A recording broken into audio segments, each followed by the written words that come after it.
All right, folks, we are live. Sorry for the late start. Had to fight off an army of hostile mutants outside. Something like that, at least. But we got a good interview to react to tonight, so stay tuned, ladies and gentlemen. Oops. Stay tuned.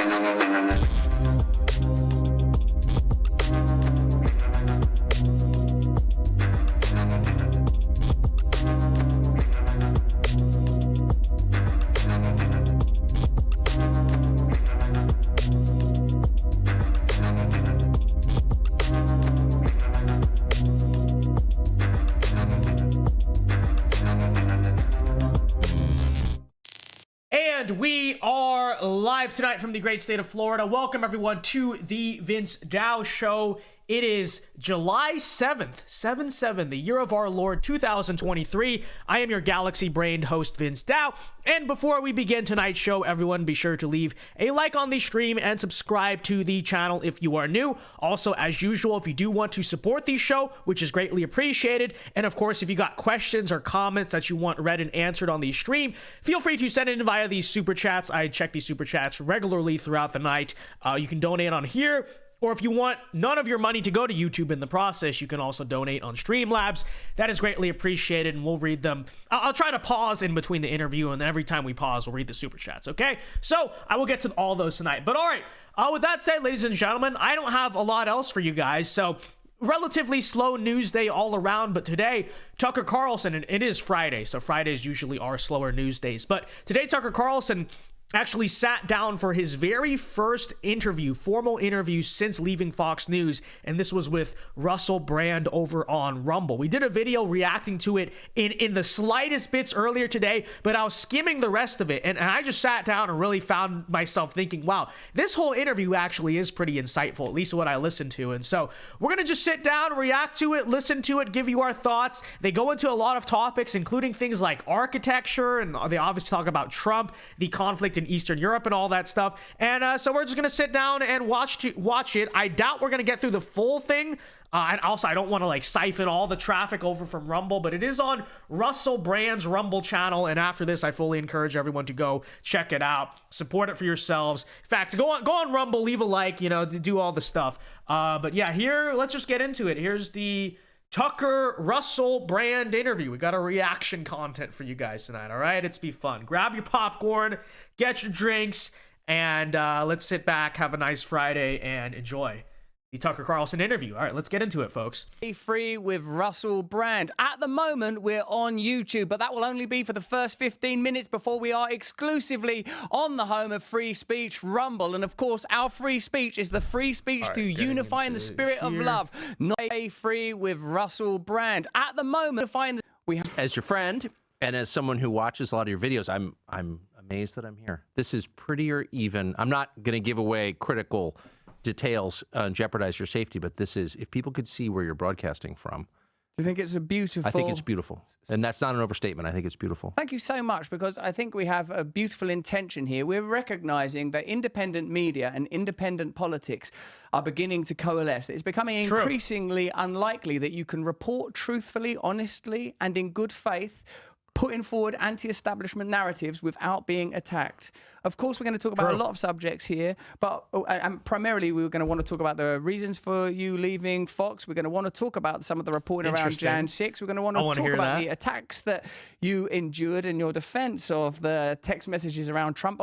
First of all, I want to start off by asking you, Tucker, how has it been in the 6 months or so since you left Fox? How have you been personally, and how does it compare to the time when you left MSNBC in terms of its emotional impact on you? Well, I've been fired. You know, this is not the first time I've been fired. And I think in our business, when you work for a big company in media and, you know, you say what you think, there's an expectation that you could get fired. So I've always had Shots that. fired. And I've Shots fired. always tried to take the long view, not just on media, but on life. All graves go unvisited in the end. I always think that. And true. So I was surprised. I didn't, you know, expect to get fired that morning at all. Yeah. In April. So I was shocked, but I wasn't really shocked. Reserves the right, and in fact has inherently the right to decide whether you work there or not. And I don't know why I was fired. I really don't. I'm not angry about it. You can believe me or not, but I think you can feel that I'm not. And, I wish Fox well. There was, ugly leaking. I'm a racist or whatever they leaked, or someone there leaked to the New York Times. But that's not they true. They did do that. And I think the people who run the company know that's not true. I actually don't think they did it. And I'm not mad about it. And I've been happy. I guess the only thing that bothers me is I'm 54. And when you get a little bit older, and my wife and I, our children are grown and we live in rural settings, as you do, because we believe in nature and God and dogs. You can lose your drive. I mean, it's just a little bit too nice, kind of. And I do feel like we, people who are healthy and aware and who can read, like, have an obligation to be engaged in the life of the community they live in and the life of the country they live in and the life of the world to the extent that they can. So that's a very classy answer. To tell you the truth, it's probably a much classier answer than I would have given, but I'm also 20 years old and probably much more hot-headed and much less wise than Tucker is. But I think it definitely does actually kind of make Tucker the bigger guy in this scenario to give that answer, because here you have Fox, and by the way, I don't think it was just a rogue employee. I think it was from the top. Here you have Fox trying to blackmail him to Media Matters, leaking all this stuff, doing all this stuff. And what does Tucker say about it? Just takes it on the chin, like, that's life. I wish him the best, truly. He really is being the bigger man. And for some other figures, it might not work. Like I said, if it were me, I might be a little bit of a hothead about this. I'm also like 30, 40 years younger than him. I think this is a mature answer. It's a classy answer. It really does make him look like the good guy in the scenario. I will say, though, they never even told him why he was fired. You hear that? So he doesn't seem to know what actually happened. I think we have an idea, but that's crazy. You let go your most popular host. You won't even tell him why. You won't say you violated this policy or this term of the contract. Crazy, pretty crazy. And so my only fear has been maybe... Again, guys, if you do have questions or comments, feel free to super chat the show. Appreciate it. Being a little bit too happy. I've spent a lot of time trout fishing, a lot of time, we have 4 dogs, a lot of time with my dogs and my wife, and a lot of kind of like late breakfast outside and stuff. And, that's not, I mean, that's great, but life has got to be more than that. So now I'm back to work, and I'm grateful to be doing that. The fact that brief retirement, broadcasting right? now on Twitter suggests that you still want to remain engaged in the international conversation, which is a conversation about ethics. It's a conversation about power. If you're watching us on Rumble right now, remember to press the red button if you want to join us on Locals. That's where I watch the conversation. I can see Sensitive Hearts, Ash Ella, all of our beautiful, unified, diverse community that speak openly and freely there. Please join us, because at the end of this conversation, Tucker's going to join us for episode. You touched briefly for a moment on the idea of racism, and of course this is an idea that's talked about a lot, or an accusation really that's been offered. When I went on your show in America, mate, which I enormously enjoyed, and the personal connection with you that we have since cultivated is the thing that I perhaps most enjoyed. I spoke to some of my friends that are overtly liberal, even though many of them are beginning to recognize that the categories of left and right are shifting. What they said is that Tucker Carlson, when he talks about demographic shifts in the United States of America, how the balance between different ethnicities is shifting over time, that is codified racism. And some of them, like some of my mates that are LA Democrats, like, me, I don't believe in any political party anymore in this country. Tell or me your about country. it. Yeah, no, I agree. But I do still feel that some of the principles that are more typically associated with the left, like recognizing that all voices have a value in the conversation, and that essentially that racism is bad. So how do you feel about that? And what are you talking about when you say there's a demographic shift? What do you mean? Say a couple things. No, I mean, it's just true. It's just true. And I say that, I mean, obviously, I'm obviously the descendant of immigrants, as you could probably tell, but it's just reality. If you import millions and millions of people into a country from other countries, fundamentally, do you end up with the same country or a different country? Is the culture going to change? Is the politics going to change? Is everything going to change? Of course it is, right? And I know if we point to it in America, it's suddenly so racist. So let me flip that conversation around, right? If you took, let's just pick a country. I don't know. Let's say Japan, right? If you took Japan and started importing millions and millions of, let's say, white Americans into Japan every year, would that fundamentally, over the course of time, change Japan? Would it change its politics? Would it change its culture? Would it change the language even? You know, stuff like that, right?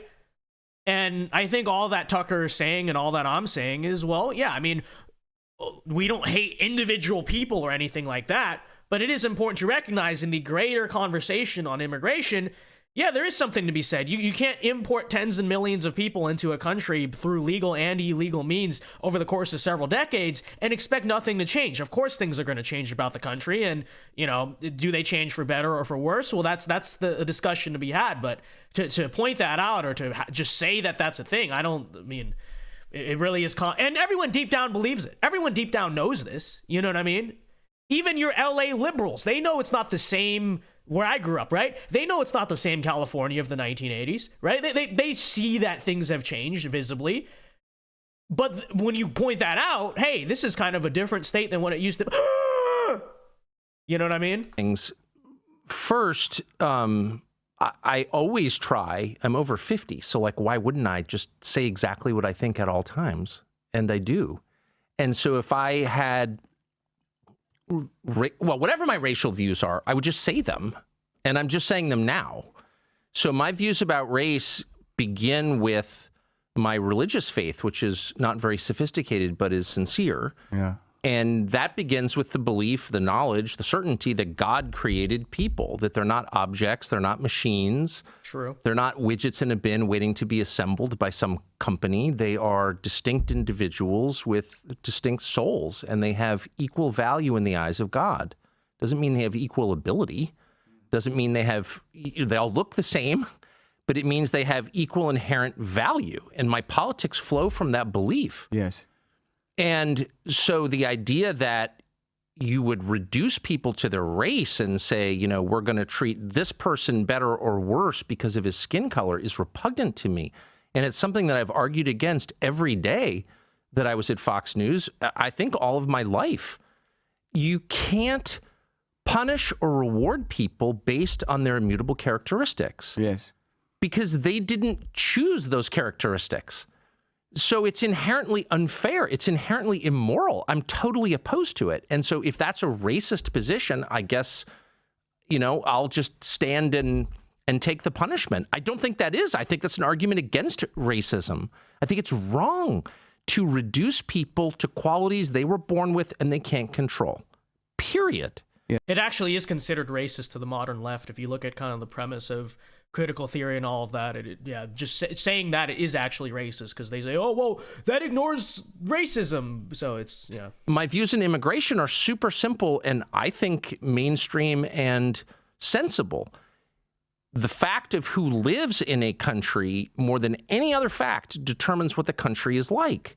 And so if you change it radically over a very short period of time, you're going to have a lot of social upheaval, a lot of churn. It's going to rattle people. People can't metabolize change very well at all. The Industrial Revolution led to Stalinism and then the Third Reich. Like, these are basic facts. It's not an attack on anyone's color at all. And I'm, you know, whatever. But I would say, so those are my views. I support a lot of, well, I don't know how I feel about immigration as a topic. There are a lot of immigrants I love, including my best friend, for whatever it's worth. So I'm not against immigrants. Like, that's insane. But the way that the United States is doing immigration is designed to wreck the country and to make it unstable and to destroy any social cohesion whatsoever, or social trust, to make people hate each other and add to racial division, which I hate because it's not solvable. That's correct. In contrast to, say, class division. If we're arguing about class, well, at least class theoretically can change. I can ascend or descend classes, but race doesn't change because we're not responsible for it. We're created that way. So you don't want racial conflict. That's the one thing you don't want. And I feel that in the United States, our leaders not only want racial conflict, but are stoking it. But as a practical matter, just in the context of U.S. politics, and perhaps it's similar in the UK, the term racist or white supremacist or white nationalist these aren't, I mean, these are terms designed to stop people from talking. Right. I remember the first time I was called a white supremacist. And for whatever it's worth, I don't want to sound defensive, but I grew up in Southern California in the 70s, living with a father who was, in modern terms, very racially progressive or something. And he was always saying, God created people. Like, racism didn't even make sense to me. That was not a factor in my life at all. And we lived right next to Mexico. Whatever. So, but the first time I was called a white supremacist, I was like, and we live right next to Mexico. Let's write down the history books. It hurt. It stung. And I thought, I'm not exactly sure what that is, but I know that I'm not one, but I know that that's like the worst thing you can be. That's like calling someone a Nazi, like, or a monster or Satan, or like, what is that? And I was bothered by it. It was right when I started my last Fox show. So it was in the fall of 2016. And I did a kind of long, very sincere, I mean it too, sincere script about how, you know, this is what I believe, and we're all created by God, and you should never punish or reward people based on their skin color. And it had no effect at all. And then I realized the people using those terms are not sincere at all. Exactly. There's no sincerity. Exactly. The words have no meaning to them, except as they're useful as tools to acquire political power and to make anyone who stands in the way of that shut up or go away or go to prison. And understand, too, that's what they want. And that's a mistake conservatives probably have made too many times, is they want to call you a racist so that way you can sit down and do the whole monologue about how I'm not racist, I believe we're all, you know, created in the eyes of God and all that. They want that. Right? They want that because it wastes your time. It distracts you. Because are they going to stop calling you racist? No. You could say what you can deny being racist a million times. They're still going to call you racist. But what does it do? It wastes your time. It distracts you from actually talking about or addressing important issues. Because if you're constantly on defense, I'm not racist, then they know you can't go on offense and say, well, actually, you kind of worship the devil. You kind of are a spawn of Satan. Why do we care what you have to say? But that really is the attitude conservatives, in my opinion, have to have overall, right? Obviously, if you're in a debate directly with a liberal, you might have to address some things. But overall, this whole, you know, rundown thing of apologize constantly, explain why we're not racist, do this and that, I think that's very often a mistake, and I think that's what they want you to do. They basically do it because they want you to be on defense, A, and B, simply just waste your time. I agree. And so once I realized they weren't sincere, then it's like, that's between me and God. And not only am I not a racist, I'm not much of a hater. Yeah. I really try not to be. And there are things that I hate, and there are people I feel like I'm on the verge of hating sometimes, or I feel myself obsessing. You know, you're like in the truck, or you're, you know, walking the dogs and you're pissed about something, and I can't believe that fucking person, you know, whatever. And I really try and catch myself and say to myself, that will eat you if you let it fester like that. Don't be that way. I'm a very flawed person, but I really try not to be a hater, because I think that's death. I mean it too. One of the areas of your answer, I believe that about him too, because if you go and remember those text messages they were trying to cancel him for, where he basically said he was reacting to this video of a bunch of Trump supporters beating up on some like leftists or whatever, something like that, right? And he admitted in the text message, he says, yeah, at first, you know, I was rooting for it. I was like, yeah, beat him up.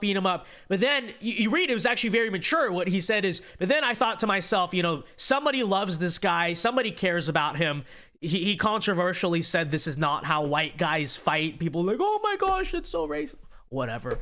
But, you know, that was actually very mature. So I think he genuinely does believe that. And his private text messages show that. And like I said, it's probably a lot more mature than I am. But I hope when I'm his age, I probably will feel the same way, right? That I imagine we could talk about further are the distinctions between having a position on immigration and its potential ability to destabilize an indigenous population. How you, again, cross-reference that with colonial and imperial history, how you cross-reference that with globalism and an attempt to create sort of like a centralist authoritarian model. You know, that's something we could talk about a lot longer, I'm sure, the distinction between racism and having a position on immigration.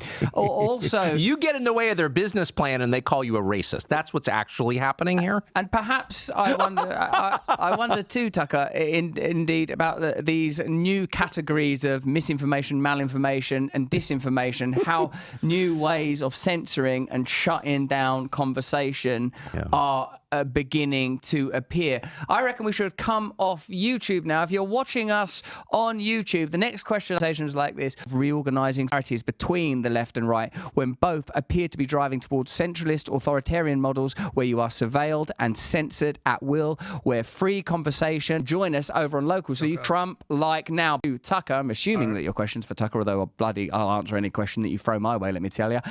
The boss says, what is your relationship with Trump like now? But before Tucker tells us what his relationship with Donald Trump is like right now, having said once, like, you know, those text messages, remember that stuff, and then publicly saying that Donald Trump is significant, plus we've got to talk about RFK, plus we've got to talk about censorship, plus we've got to talk about the military industrial complex, plus we've got to talk about the Hunter Biden laptop, and plus we love you, I love for coming. I'm so glad that said that Trump was no longer relevant in the political conversation. He was no longer the lightning rod. He was no longer the berserker of American politics. Loads of people on our platform absolutely love Donald Trump. They see him as the solution to America's problems. They see him as the great swamp drainer. It seems you have occupied varying positions on Trump at various times. Where are you on Donald Trump now? And particularly perhaps how that relates to the emergence of radical anti-establishment figures within the Democrat Party, notably RFK. Where am I on Trump now? Well, I love Trump. Personally, I mean, I made a huge mistake last November in getting involved in American politics, something I've never done before, and making calls, you know, this guy's going to win. I think this is going to happen in this state. Meet your new governor in New York, stuff like that. And I was wrong on almost every call. I'm not a very astute political analyst. He wasn't the only one, in fairness. So not interested in politics. I never have been interested in politics. I'm interested in ideas. I'm interested in people. And so there's a primary going on in the United States between Trump and a bunch of other people, primarily Ron DeSantis, the governor of Florida, but others, Vivek Ramaswamy, for example. And Vivek, shout out. I haven't said word one about it. Don't plan to. I think looking back on this 10 years from now, assuming we're still around, I think we're going to see Trump's emergence as the most significant thing to happen in American politics in 100 years, because he reoriented the Republican Party against the wishes of Republican leaders. But when I think about Trump right now, so it's July of 2023, you know, I'm struck by his foreign policy views. You know, Trump is the only person with stature in the Republican Party, really, who's saying, wait a second, you know, why are we supporting an endless war in Ukraine? And that, you know, leaving aside whether Trump's going to get the nomination or get elected president or would be a good president, you know, I can't even assess that. All I can say at this point is I'm so grateful that he has that position. He's right. And everyone in Washington's wrong. Everyone. True. And Trump is right on that question. And it's a big question. That war is reshaping the world. It's reshaping the economy of the world. It's reshaping populations. I mean, I was just in Romania last week, you know, which is, of course, shares a border with Ukraine. I wonder why he was there. the refugees in that region, the number of people killed in that war. I mean, Europe will never be the same because of this war. And it really matters. And Trump alone among popular figures in both parties understands that, and I'm grateful for it. Whether he gets the nomination or gets elected, you know, words really matter. Saying something true out loud matters. And he is saying true things about Ukraine, and God bless him. So two things in reaction to that little segment. So first of all, Tucker goes out and says, I love Donald Trump. If you'll remember, during the Fox News lawsuit and stuff, they leaked private text messages where right after January 6th, he said some negative things about Trump, right? And 2 years later, here came the liberal media trying to say, there's a divide between Trump and Tucker. And people were asking me, Vince, what do you think of this? I was like, I don't really care, to tell you the truth, you know? First of all, these are private text messages, you know, and this was right after something that happened that, you know, obviously made people mad. It was a very significant event, all this stuff. I don't really take the private text messages of something especially very knee-jerk, right? You see a lot different things in private, you know, than you do in public, right? Sometimes when you're mad at people, you will say things in private that you don't really mean. We understand this to be true. So I never thought that was a big deal, but of course people were trying to make a big deal out of it. So there's Trump now, Tucker clarifying, no, I like Trump. He's not going to endorse anyone in the primary, but he's pretty clearly is making it clear where he stands.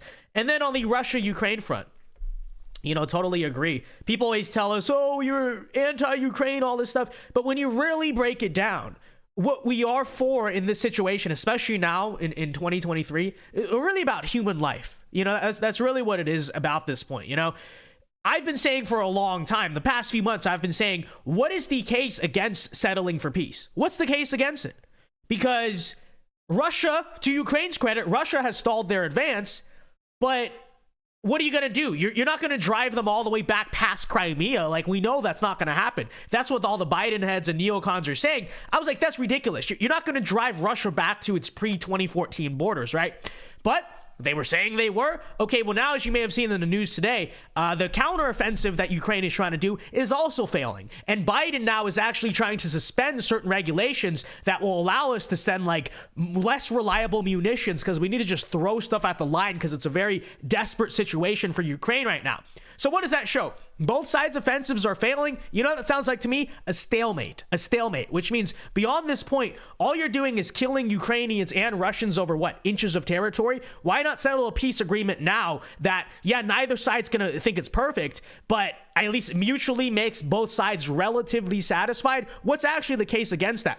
And yet the only person, besides maybe Vivek, I don't know his stance, but really the only person in the 2024 field on both sides who is really saying this is what needs to be done, hey, settle for peace, is Donald Trump. Donald Trump is saying day one, we're going to end the conflict. We're going to come to the negotiating table. Whereas the current U.S. foreign policy is, I don't know, just send as many people to die for inches of territory as possible. I don't know. I don't know what the strategy is. They won't even articulate what the strategic goal is. Nobody can tell me. Nobody can explain it to me. It's just Vladimir Putin bad. Well, Vladimir Putin bad is not a actual foreign policy, principle. It's just Vladimir Putin bad. So how I feel. So Trump generated, I suppose, a new type of populism. He rebooted politics. He reordered the Republican Party. And but perhaps, is it fair to say that, other than the significant fact that he was less militaristic significantly than other comparable presidents, at least recent presidents, I mean by that, do you think that he delivered in office? Why do you think he remains so fascinating? Do you think that the Americans, broadly speaking, that are attracted to Donald Feel free to super chat this show if you want to support, by the way, guys. Trump are attracted by his foreign policy stance, or do you think that there's something else? And do you not think that RFK, who is my understanding, he's been on the show a couple of times, he's now on Rumble, and I find him to be a very admirable man. He similarly is vehemently anti-war, anti this conflict, and seems to also have identified the unspoken intention to be the deracination and annihilation of Russia for globalist and economic reasons, rather than the rather naive assumption that it's in any way a humanitarian conflict. It's for democracy. That's my favorite. It's for democracy. Okay. Say the people who hate democracy. Well, I love Bobby Ukraine Kennedy, is not a democracy. And I've had him on my show many times. He announced for president on my show, which took a lot of stones on his part, given how despised I am by a lot of Democratic primary voters. I think he's a wonderful person. I'll say that. Just as a man, I admire him. He said the greatest thing any politician or any public figure's ever said to me at dinner a couple of years ago. You know, they've gone after his family. The pharma companies and their agents in the media have really gone after his family, his siblings. They convinced a bunch of his siblings to denounce his views. So painful. And I'm so close to my family, I can't even imagine that. And I said to him, what's that like? I thought I took a lot of shit. I can't even imagine what that would be like. If my brother denounced me, I'd probably shoot myself. I couldn't handle it. Also, if it was Buck, he would be able to provide the weapon. He would. Yeah. Well, yeah. My brother's not going to denounce me. It's my best friend and wonderful man. But anyway, so I said to him, what's that like? And he said, and I'm quoting, I probably shouldn't be quoting a private conversation, but he said this to me. He said, I've got 7 children and they all love me. I don't care. Wow. And I thought, okay, you want to distill my values into a sentence? That's the sentence. So I really admire him. I don't agree with him on everything. I do agree with him, I'll just be honest, on most things, on the big things. Yeah. And so, no, I love what he's doing. I love his bravery, which is just remarkable. The amount that man has suffered for what he thinks is true, the amount of money he's lost, the friends he's lost. Yep. He's been ostracized in a way most people can't even understand because he ticked off a drug company. Really? And he's persevered, and I really admire him. If RFK and Trump have risen, as they plainly have, to capture the popular imagination, and yet both to a degree are stymied, shackled, or reluctantly tolerated by their party, what does that tell us about the shifting sands of American political life? I think the area where you and I most plainly and overtly align, perhaps other than the belief in God, I suppose, is our deep understanding that the military-industrial complex and big pharma are able to exert significant power over the Democratic Party, a democratic process that renders ordinary electoral politics basically meaningless. Yes. These two figures are like populist anti-establishment figures in a sense. What do you feel is the likelihood of either of them being able to pass through the internal mechanics of their parties, you know, in the case of RFK, through the legal hurdles that are being placed in front of Trump at the moment? And what is the role of independent media, in particular, say, a figure like Elon Musk, who seems, at the moment at least, to have the power to fight on that terrain? I know there was a lot in that question, Tucker, but you've got I would say a couple things. One, the United States has had precisely in 250 years almost one populist president, and that was Teddy Roosevelt, also the most popular president in American history, who was president from Andrew Jackson 1901. too, in fairness, president was, who he served as VP was shot to death until 1908. Most popular president the United States ever had, and he was a populist. The two biggest populist figures in the moment are Trump and Bobby Jr., and then we had a guy called Ross Perot run about 30 years ago who roughly had the same politics. Mm-hmm. All four of those figures had one thing in common. They were all from the world they criticized. Yep. So you think of populist, you know, the English peasant revolt, which is one of the most interesting things ever to happen, where they stormed the... And you know what? I'll add a fifth one. Tucker Carlson. Tucker Carlson criticizes the most? The media establishment, the political establishment. You look at his family history, he comes from both of those. But now here comes along the guy who is inside the system, has seen it for himself, comes along and in his old age and his wisdom recognizes this thing is broken. I know how to fix it. So I'll add another one to that. Tucker Carlson is actually probably the prime example of that. Tower of London and I think they killed the Archbishop. I'm from there. That's died in Essex. Yes. Wat Tyler. Yeah, Wat Tyler, exactly. We're not even sure if that was his real name. And Wat Tyler. And, but he was a legit peasant. Like, we don't even know when he was born.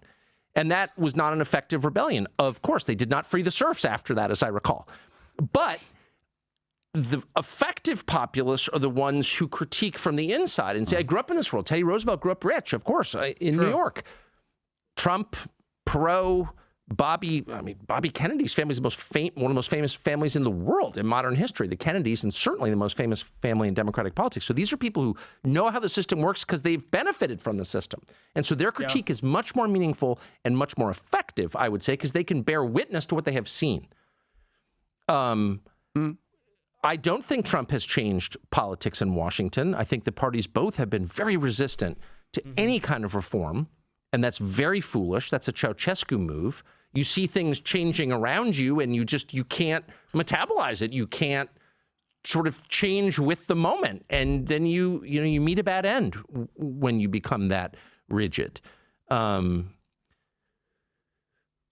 think that Bobby Kennedy and Trump will both have a very tough time getting the nomination. I'm hoping that both of them will, of course, I guess. I'm hoping that their message will be heard. I don't know. I don't even know what I hope for in the process itself, but I want them to be heard. So that's basically an endorsement. He did say it. And Trump. They can now be heard because there are channels of information that people can tune into and listen. I mean, I would amend one thing you said when you said that, these huge multinationals control our politics. Well, they also control our media. Yeah. Yep. They do. I mean, pharma, as you well know and often say on your show, is the biggest advertiser on American television. Probably true in the UK as well. And so, there's no incentive whatsoever to question their products. And now we have, because of the social media companies, Twitter and Rumble and probably others, we have less filtered sources of information with fewer gatekeepers and a higher probability you'll hear something true. I think that's a huge change. I mean, how can you... this is like samizdat. This is like... this is like information that the people in charge don't want you to see. And now you can see it. It really is the promise of the internet finally fulfilled. That's my hope anyway. People always bring up this whole thing very often of, well, Trump is an elite, so how can he be against the elite? Tucker, he comes from the media, so how can he be against the media? Blah, blah, blah. I don't understand. Okay, well, let me help you to understand this. Every revolution in history there's really not one you can name that actually came from the bottom. It always comes from the top. The founding fathers of the United States were largely, with the exception of one, Hamilton, were largely aristocrats. They were the elite of their time, right? You look at the communist revolutions, right? All of those communist revolutionaries, they were all educated. They all came from the top. But what do? They mobilized the masses, right? And you see this even in American politics with someone like Trump, someone like Tucker. You actually have, in order to lead an effective revolution, you have to have influence, you have to have power, you have to have money, things like that. And that's why the most effective revolutionaries come from the elite in populace and in all regards. And so I don't hate on Trump at all. Oh, well, he's against the billionaire, establishment, but he is one. That actually puts more confidence in him on my part, because I think then, yeah, he's effective because he understands it. Same thing with Tucker. I take Tucker's criticisms of the media much more seriously because I know he's been in that industry. He knows it very well. And so he's a credible source. And also he has influence in the media, right? I started this YouTube channel from the ground up. And so it's like, yeah, it's great. Let's hope whatever. But am I tomorrow going to go be the most influential media figure in America? Obviously not. He can do it. Why? Because he's been in this industry. He is an elite of his industry. So, it's true. Figures like RFK and Trump already demonstrably through his successful use of Twitter are going to require new models of media in order to build an audience, whether or not you align with the views of those individuals. It's plain to see that the traditional media models curtail and censor their rhetoric. Why, when you left Fox News, I think, like, those of us that work in the independent media space all thought, Tucker's leaving. Even if I may say, when we met, I was like, oh, he's going to leave Fox. I felt like just because of your awareness and because of the stuff you were saying about the mainstream, the fact you're having Glenn Greenwald on there and people every week. Vincedao for president. From his bunker in Rio. I love Glenn. Yeah, he's a beautiful human being. Yes, he's no doubt a brilliant man. So we were all amongst us thinking, where will Tucker go? Is it going to be Tucker? Will he be joining us on Rumble? Will you set up your own thing? What was it about your conversations with Elon Musk that led you to work there on Twitter? Well, I don't work for Elon. He's paid me zero money. I don't think I ever want to work for anyone again. I've done that. I'd like to make money. I mean, I think that's fair. I've made zero money since I left, and that's fine. But at some point I'd like to, but I'm not working for Elon Musk. He hasn't offered to hire me, and if he did, I wouldn't accept. But what he's done is offered me what he's offered every other user of Twitter, which is a chance to broadcast your views without a gatekeeper there. But I do think, I think the technology at Twitter is, my expectation, is evolving, and I think, the subscription model might work, or it might not. I don't know, but I think it might. And I plan to stay there. But what social media offer in the short term, at least for me, is an audience, but also a reason. This is personal, but a reason to write. I can't think clearly without writing.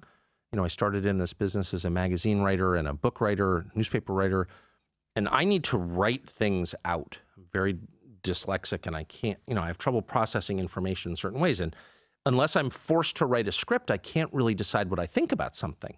And so the daily or regular discipline of writing a script forces me, and in some cases it really is forced. I don't want to do it. I'd much rather go fishing or bird hunting, I would. But if I have to, I will. And there's something wonderful in that. Writing a script, as forces you to think through everything about the issue, to have a much deeper understanding of it. At least for me, that's true. So I couldn't go too long without writing, or my IQ would drop dramatically. I don't think I'd ever recover. So with regard to the January 6th, do you think these events are used to create particular outcomes? Do you think it's just opportunistic? And where do you feel your personal role is as an independent media broadcaster is now? Well, I think my role is to tell the... That guy wrote a whole book in the question. I don't even know what the question was. That was quite the question. To the extent I can see it, to say what I think is true. Always with the knowledge that we see everything, through a glass darkly. We don't see things clearly. We don't have perspective on ourselves, the world around us. We get a lot wrong. I've gotten a lot wrong, that's for sure. But you do your best. And you cannot allow people to force you to lie, period. So that's how I see my role. I think you're asking the right question. And I asked the same thing about the climate movement. I mean, I'm bewildered by it. Apart from my own family, there's nothing more important to me than nature. I think I spend an above average time in nature, amount of time. I mean, I've organized my whole life to be in nature. Yeah. So I really care about it. And I'm very upset about the many ways in which it's despoiled, at least in my country. I mean, nature's not doing well. The environmental movement is gone where I live. And we pollute. We put up chain stores and strip malls and pave things we should not pave. We are very tough on nature in the United States. And the environmental movement does nothing to stop that. Mm-hmm. And so my question for the climate people, and I have no doubt the climate is changing. It's always changed. I live in a place that was completely sculpted by the glaciers, which only melted 10,000 years ago. There were people living where I live in northwestern Maine when the glaciers receded. 10,000, the Native Americans, 10,000 years ago. So this is a feature of life on Earth. And so I have no doubt it's changing again. And I would be completely open to the possibility that people's behavior is accelerating that change or driving it to some extent. It doesn't sound crazy to me. I don't think it's proven, but I'm open to it. Of course I am. My question is really simple. Which of your solutions to climate change disempower you? So when you act, you're a father, on behalf of your children, you are doing things because you love them. They're not necessarily in your interest. Like, you'd rather go take a sauna or do some yoga or hop on your wife. But no, you have a child with needs, so you love that child, so you do something for that child. That's what it looks like to serve and love someone, is to do something you don't want to do, that doesn't help you in any way, but at least potentially helps that other person. I see the climate movement not doing one thing that doesn't enrich or empower the climate movement and its corporate sponsors. Not one. So, for example, not to be boorish here in lecture, but I'll stop with this. Like, if I understand, the ecology correctly, trees are helpful if you're worried about rising CO2, correct? Correct. Because they consume it and then emit what? Oxygen. So if you're really worried about climate change. And also the what's it called?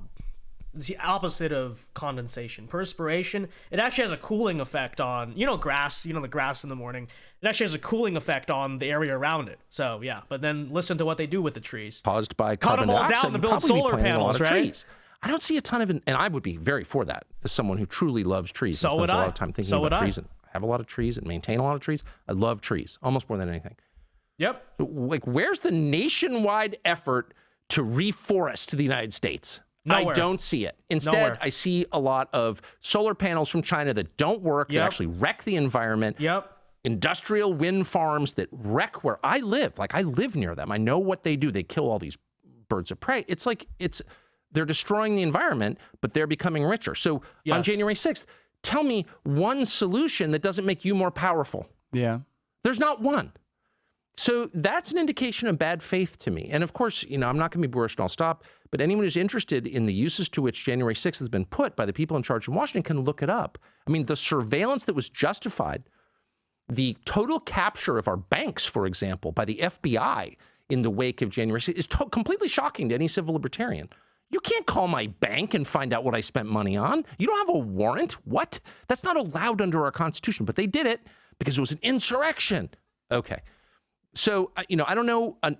I can't even guess as the mechanics of January 6th. Did the many federal agents in the crowd do this? Did they go along with it? I don't know the answer, and I'm not going to speculate. But I know in the aftermath of January 6th, that event was used by predators in our political sphere to increase their power and to disempower the population they supposedly serve. And I'm very offended by that. Not because I'm some crazed populist. I'm not. I don't want to burn anything down. I'm like very temperamentally conservative. I like to build things, not break them. But you can't look at me with a straight face and tell me you're defending democracy when you get JP Morgan to go through my credit card statements. You're lying. That's my only point. You're lying. Yes. Well, that's the thing. See, me as a conservative, I'm not an environmentalist. I am not a climate change activist, and you guys know that. Every 2 seconds on this show, I always go on a rant about how electric cars suck and, you know, kind of compare them to a certain rainbow flag. But I am a conservationist, right? I believe in clean air, clean water. I believe that, you know, we should try to preserve. We have one of the most beautiful, I would say, honestly, the most beautiful natural landscape of any country on earth. I absolutely believe we should preserve that. Conserve that, I should say. Conservative, conservationists. They're actually very similar concepts, right? But what I don't support is, because that's realistic. That's the thing. That's a realistic goal. You can have clean air. You can have clean water. You can protect your natural beauty of your country. But these ridiculous ideological things of, you know, we need to basically destroy everyone's quality of life to fight some ghost of climate change that, you know, we're not going to be able to fix anyway. You know, I don't believe in that. And that's really what it comes down to. You know, I don't hate and by the way, Tucker has a very valid point. We do tear down a lot of natural beauty in this country for something like a strip mall, and I oppose that. We also do it, like he brings up, for a lot of things like solar panels, which, you know, let's tear down a forest that is actually preventing climate change or global warming and build solar panels there that provide us what? 1 kilowatt of energy. Very inefficient. You know, it's true. It's a good point. So you're spinning me up, man. I suppose I'm both pretty the sure I was thinking pandemic of perspiration, era man. and the So when current plants war give off can the water vapor, have that critique equally well applied. Who benefits from this ability to surveil and impose, for example, vaccine passports? Who benefits from our inability to openly communicate on these subjects? It always appears that there is a sort of an invisible hand guiding these events, guiding the conversation, amplifying certain voices, diminishing others, and it always appears to somehow benefit centralist, authoritarian institutions, be they governmental, corporate, or financial. Anti-human, and war does it especially. And if you'll pardon me, and I don't mean this as criticism of your country, which I love, but I've spent the last week in England, and I've driven all around. It's nice, isn't it? Well, it's beyond belief how pretty it is.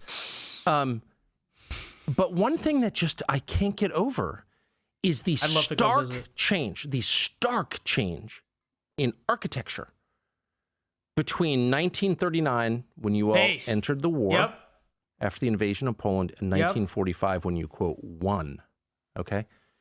Architecture changed completely, and it went from designs that complemented the landscape around them and local material, you know, used in ways to, I think, elevate the human spirit, to a kind of architecture that clearly hates people, that is designed to oppress the human spirit and make people feel without value, worthless, and that is ugly and disposable and made out of materials that are not worthy to be lived in, that are disgusting. And you see that not just in England, but also in the United States. Pre-war, so as you well know, is a selling point for apartments in New York for a reason. Everything changed with the war. And there's something about war that changes people in a very, very deep way, down to the architecture, which is an expression of how we feel about each other. The buildings that we build to house our fellow man say a lot about how we feel about our fellow man, in my view. And after the Second World War, I mean, it completely changed, and it became very aggressively anti-people. Like, what kind of person could come up with brutalist architecture or its many tributaries, and there are many. Brutalism is just the most obvious one, but all architecture post-war is really kind of brutalist, actually. What are you saying when you build a building like that? You're saying that the people who occupy the building are worth nothing. That's what you're saying.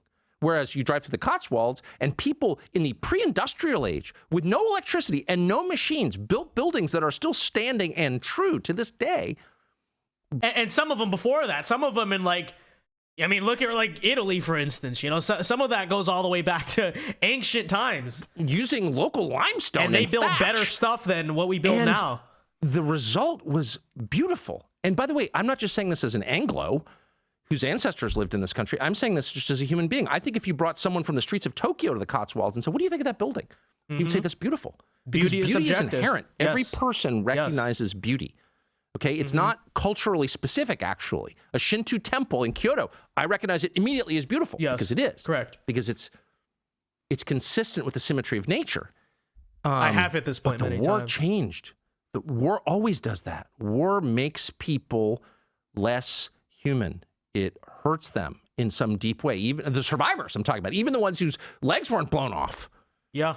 It's interesting to me how the point I always make about architecture is that there is something about going outside and seeing beautiful architecture around you that you know is inspired and you know was built by, you know, the kind of great civilization of the past or whatever, men that came before you. There's something about that, in my opinion, that inspires excellence. There's something about walking out in, you know, seeing the ancient buildings of a place like London or Paris or Rome or Venice and saying, wow, that is beautiful. I am proud to be the inheritor of this civilization. I'm proud to live in a beautiful country.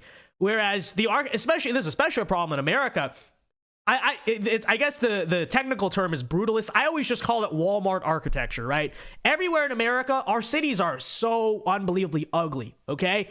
And I think there's something to be said about that. I know people will say, well, what difference does it make whether you build a very grand cathedral like they used to, or the building is just a stupid Walmart-looking block? You can say that.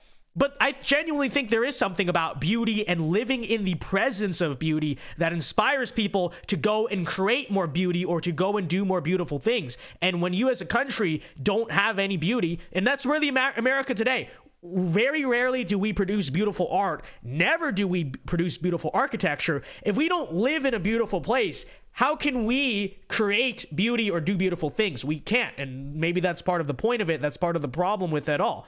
You know, so the architecture point, it's kind of niche, but I'm hearing more mainstream people say it. Tucker Carlson has said it. Andrew Tate, of all people, said it. I didn't even expect that from him, but this is a very mainstream opinion. So, and by the way, Donald Trump has a proposal about this in the 2024 campaign. So I hope this is something we bring to be more mainstream, because I think there's something to be said about if our cities and our towns were simply more beautiful and not so unbelievably ugly and blocky, corporate looking. There's something to be said. I don't know. Maybe people would be proud of their country again. How often you appear to be referring to the ulterior... Christopher for 10. Sorry, let me read the super chat before we continue. Christopher for $10, thank you very much, says, I think architecture is an underrated issue. I don't like cities usually, but European cities like Rome, Prague, Corinth, I love because of pre-modernist architecture. Yeah, but imagine living in that city. You know, you go out and say, wow, you know, my forefathers built this. This is beautiful. This inspires me, right? Even if it's not conscious, there's something just subconscious about seeing beauty and living within beauty and among beauty that improves your mentality and your state of mind and what you do with your life. I 100% believe that, and I think it'd be undeniable to. I don't think you can deny that at all. It's very real. It's not immaterial. It's not. Who cares, man? It's all the same. It's not all the same. Energetic force. Thank you for the $10. Emotion or essence of a thing. Yes. I.e., Budapest, that beauty could perhaps be the manifestation of love. I've obviously myself observed many times that municipal and state buildings were once plainly an expression of a contract between the people and their government of a good faith relationship. I think that. I just thought that. I walked up with my wife in the rain on a village hall in Eastlich, in this town in the Cotswolds, and the village hall was so beautiful. And I thought, whoever built that cared about the people. It was built by the people who live there for the people who live there. And they loved the people who live there because they were related to them or knew them. And that hall, I mean, it was built by peasants without machines. Yes. It's impossible to... Think about it this way. Sorry to keep interrupting, but think about it this way, too. You know, when you go out in a city, like someone said Budapest, that's another... So you go out in Budapest, and you see a beautiful place around you. Inherently, that's going to breed patriotism in you because you feel a duty to take care of this place. This place is beautiful. Clearly, whatever that is, it is old and beautiful. I want to take care of this place. You feel that kind of paternalistic instinct to want to protect where you live. If you live in, say, let me just pick an example. You guys know I always rant about the city. Dallas, Texas. Dallas, Texas is probably the prime example of everything wrong with modern architecture, right? It is an ugly city. It is brutalist everywhere. Can't stand, the Dallas as politically is probably better than New York, obviously, but I've always complained about that place for that reason. What connection do you feel to Dallas, Texas? What soul do you feel in that city? You don't really feel any. So why should someone want to make their community more beautiful if their community is already ugly? Why would they want to preserve it? Why would they care for it? That's part of the reason we have no sense of place in America. All of our cities, with the exception of a few, basically look the same, and not for good reasons, because they're all ugly, to tell you the truth. And it's a problem. And you wonder why Americans can't have excellence inspired in us? Well, I think there's a connection, 100%. Ignore, though, that beneath Vienna, these, even these architectural changes that you refer to is an insidious economic ideology, i.e. that it's, of My course, people, there is the a kind of Italians, disdain for the population It's and just the a public. business and this city, disdain yeah. is something we're continually Ugly one at talking that. about, whether it's the media, whether it's the state, whether it's private corporations. You can kind of tell they don't like you and that they don't respect you. So when populist figures emerge, i.e. most notably Trump, who somehow seems to give timbre to this idea that, hey, they don't like us very much, it's pretty plain that, for a while, when you... Right there, that's Trump's appeal right there. When you were talking about Roosevelt a moment ago, that he came from the bourgeoisie or the intelligentsia, it was sort of notable that there's a requirement for an alliance between people who understand experientially systemic the way that systems conduct themselves, the way systems operate, the bourgeoisie, the intelligentsia, whatever word you want to use for that critique, and ordinary people. This, I believe, is the communicative bridge that needs to be built. I've long felt that it is disgusting that most people now feel voiceless, and not most, many people feel Russell that Brand their just going off electoral again. agencies are not worthy of trust, media is not worthy of trust. There will never be another election, I don't imagine, in your country, Tucker, where the other side goes, oh, well done, winning that election, whether it's the Democrats or the Republicans, the other side's just going to go, it was corrupt, it was disgusting, look at these machines, there were Russian agents involved, you can't rely on this. So there is much that needs to be healed, and obviously what we continually offer here is that what's required is indeed, beyond an investigation and an interrogation of those agencies, new systems of decentralization to move democracy as close as possible to the people affected by it, which I suppose is a principle that's evident in federalism, but something that we can discuss more in a moment. Tucker Carlson has talked about the great beauty of this nation in some ways, and I mean this with all due love and respect to our cousins across the Atlantic, a country that in a way invented your country a little bit. You've just had Independence Day. It was a mistake to throw all that tea into What do you mean? the water. In some ways, it definitely invented our country. I mean, we're an English country. True. And with what a lovely language we gave you and all. And but it's temporary celebration of what we do here in this country. Here's a word from our sponsors. Please stay with us, because afterwards me and Tucker are going to talk a lot more about the military-industrial complex, how deeply embedded they are. All right, let's check out their sponsor, okay? RussellBrand.com. There's your shout out. Check out RussellBrand.com and Genucell, okay? We love Genu. I don't know what Genucell is, but we love Genucell, okay? Let's get back here. War, we're not permitted to say. Tell us. So do you think they sacked you because of Jan 6? Do you think they sacked you because you're too anti-establishment, too anti-war? What do you tell us? I honestly don't know. I will say, my views changed dramatically over the course of 20 years. As I've said many times, I was a kind of half-hearted booster of the war in Iraq, which is hard to believe. It's crazy. He was a neocon in the early 2000s. He defended Iraq. He then became a libertarian. He actually ran for the libertarian presidential nomination at one point. And now here he is. It's crazy arcs. But, that was in 2003. And so my views for the last 20 years have been, and I realized and I've repented of that, and I feel sick even thinking about it now. But my views have remained pretty much the same for the last 20 years. They've evolved, as things have changed. But in general, I've been skeptical of the storylines and all kinds of different things. And I certainly was for the 14 years I was at Fox. And they were always, they didn't agree with me, of course, I don't think. But they were always very nice to me, and they always let me say what I wanted. Really. Not one time did they tell me not to say anything. So I was always grateful to Fox. Until they fired him. And I am, in retrospect, grateful to Fox for that. So that never changed up until the moment they called me and said, we're taking the show off the air. And so I can only speculate. I know, but I do think as a general matter, not even about me, the war in Ukraine is a red line for a lot of people in business and politics. And you see it in our politics in the U.S., where the leaders of the Republican Party in the Congress, who really are repulsive, in my view, are now supporting sending cluster bombs to Ukraine. Ukraine is losing the war, obviously. The United States could, and Ukrainians are dying in huge numbers, and the country's being destroyed. Yes. And so the U.S. could force a peace like tonight.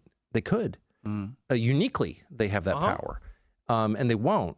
And they're continuing to allow Ukrainians to be killed and the country to be devastated. So I don't know their motive. I can only guess. But I know that if you criticize that, they really are intent on making you. I'll tell you their motive, and it's this way with a lot of the issues of the Uniparty. It's that ideology is bigger than people, right? Who cares about the fact that Europe has this huge refugee crisis? Ukrainians are dying. Russians are dying. By the way, they have families too. I care about, those people too, but who cares about that? Throw everything at the line. Keep fighting for inches of territory. Keep this stalemated war going. Do not negotiate. Biden has actually stepped in and told Ukraine, do not negotiate because, we need to own Vladimir Putin. Why is Vladimir Putin so bad? Well, he's Vladimir Putin. Don't you know? Don't you know? Shut up. Don't ask questions. We just have to keep fighting this war forever. And who cares how much American money is spent, how much Ukrainian blood is shed, how much Russian blood is shed, how much it affects the rest of Europe, how much it affects us. Look at our energy prices. Look at inflation here. It's having a toll on us too. Who cares about people, right? Ideology to them is bigger than people. And that's not the only issue, for sure. It's not the only issue. With the pandemic being reframed in such a short period of time, and with this cultural amnesia always being Has it been elicited, reframed? They were lying? Asymptomatic. Time we will regard this conflict in the way we regarded Iraq. This is not to say not sympathetic towards Ukrainian people, but that it was a war primarily motivated by the interests of the military-industrial complex, the stated plan for BlackRock to rebuild Ukraine in a comparable way that Halliburton were able to exploit the conflict in Iraq, and indeed a secondary agenda to diminish Russia's capacity to be a superpower on the world stage. Do you think these things will become explicit and broadly accepted? And in a similar way, the people that have been rallying for war, using peculiar tropes that we always assume to be of the right, of patriotism and a lack of alliance, do you think that those people will undergo some kind of reckoning, Tucker? I hope so. I mean, the key to joy and wisdom is admitting that you're not God. That is the key. That's the key to life, in my opinion, admitting you're not God. And if you can't do that, you are doomed, because you're not God. By the way, that's a fact that you can't change. You were not God. Okay, period. Breaking news for me. News. So hit me pretty hard, that one. That's the moment. That's my take home. Oh, okay. Well, that's it. I'm out. It's essential to happiness and to honesty to admit when you're wrong. And it's so freeing. I mean, it's the basis of the recovery movement. I realized I was powerless. And I just have lived that. And I understand very well, personally, the human impulse to hide being wrong. Like, no one wants to admit being wrong, because in so doing, you admit you lack the power that you pretended that you had. But I just find it so liberating. I was wrong. I thought this. It turned out not to be true. I was wrong. Yes. I didn't know. I am not God. Once you say that, everything, then you realize you have nothing to be afraid of. By the way, everybody already knows what you're lying about. People know who you are. I tell my children this all the time. You think you're getting away with it. Oh, I'm secretly whatever it is. True. Everybody already knows. And they love you anyway, or they hate you anyway. It doesn't matter. We know, because we can smell. We're like dogs. We know who the other person is instantly. True. All the pretense is pointless. And so how beautiful is it to just say, nope, here's who I am. Yeah. And they can't. And I look at someone like Tony Blinken, who's our Secretary of State, who's obviously way over his head, not a genius, but probably above average in cleverness, but not, he's not like a great statesman or a great person or whatever. And he feels, you just watch him on television, he feels this burden to pretend, I'm Secretary of State, I got it all under control. You have no freaking idea, Tony Blinken. Like, you have no idea what's going to happen. You've been wrong again and again and again, but you can't admit it. So you're terrified of being exposed. And this is, I'm not attacking Tony Blinken or singling him out, I hope not unfairly. This is where we all find ourselves. God, I hope nobody knows, whatever it is. I'm secretly gay, or I gained 20 pounds, or I'm actually very vain. Everyone already knows. Calm down, just admit it. And I hope people who are wrong about COVID can take the life-affirming path of admitting the dignity-preserving. When you admit you're wrong, you actually preserve your dignity. When you continue to lie, you lose your dignity. People don't get that. They think it's the opposite. Oh, I was kind of, They're never going to admit they were wrong. They don't really care. They just hope you forget. And in fairness to them, most people will forget, right? Your average person on the street barely remembers that 2020 was even a thing. They barely remember the mass, much less remember the burning down of the country. So that is the plan for sure. Stop the bullshit. We all know. Admit it and become fully human. Then you can respect yourself. How can you respect yourself if you're lying? You can't. This is, I well, believe, they're not fully human. They're part demon. That's the problem. Undergirding idea of perennialism by Aldous Huxley, in where he contrasts various theologies and notes that the primary idea, whether it's in the Vedas or coming from Meister Eckhart, is this transcendence of self. The acknowledgement that this vessel, this idea, this synaptic crash of self, this mess of memory and projection. How much longer? We got like 15 minutes left, so it's almost over, guys. And then we'll do super chats and Q&A. So if you do have super chats, you want to send in questions, comments, or whatever, do them now. All right, and then we'll get them in a second. Transcended and get the stream to 150 likes. A connection to God. And this "I was wrong" ultimately becomes "I was irrelevant." The Russellness is irrelevant. There is a way through this. There is a pathway. The denial of this transcendence, or even this immanent relationship with a higher power, a higher force, defines our age of materialism, rationalism. All things can be measured and weighed. This is why you have lumpen and brutal block buildings, abundant, and an annihilation of elegant thatch strewn across the countryside, because there is a denial of beauty. There is a denial of God. And I feel that because they're challenges to our power. The idea that a flower is more beautiful than anything we could create, and that a white pine is more enduring than anything we will ever build.